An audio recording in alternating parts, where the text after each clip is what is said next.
As the United Kingdom voted for a third time in 4 years, it is set to decide the fate of Brexit yet again.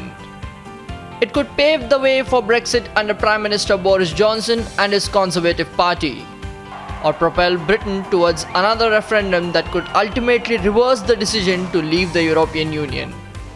People had lined up in long queues all across the country to vote.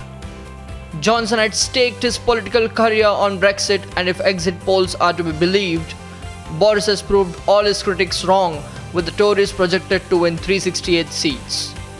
The exit polls also suggest a historic loss for the Labour Party, led by Jeremy Corbyn, projected to win 191 seats. These, however, are just projections. Actual results are yet to come out.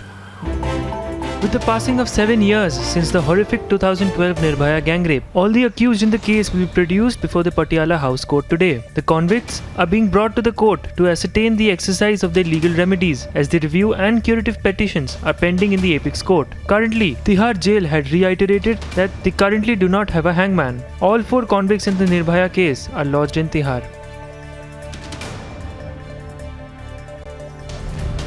After an IPS officer in Maharashtra quit from his post, an Urdu journalist is set to return her Sahitya Academy Award in protest against the Citizenship Amendment Bill. Journalist Shirin has announced to return her Sahitya Academy Award that she received in 2011 for her literary contributions, and said that she was shocked and saddened over the smooth sailing of the legislation in both the houses of the parliament. During the debate on the citizenship bill in the Rajya Sabha, TMC's Derek O'Brien cited similarities between the bill and a series of actions in Nazi Germany in the 1930s, and said the officials drafting it have drawn from the Nazi copybook. The MP drew a parallel between the concentration camps of 1933 and the detention camps of 2018, before adding that 60% of the people in those detention camps are Bengali Hindus. BJP MP Ganesh Singh claimed that as per a research done by the US academic institution, speaking Sanskrit language on a daily basis boosts the nervous system and keeps diabetes and cholesterol at bay. He also claimed more than 97% of the languages in the world, including a few Islamic languages, are based on Sanskrit. In the habeas corpus matter pending before the High Court, several more affidavits by the 2 girls of the complainant Janardhan Sharma were submitted before the court.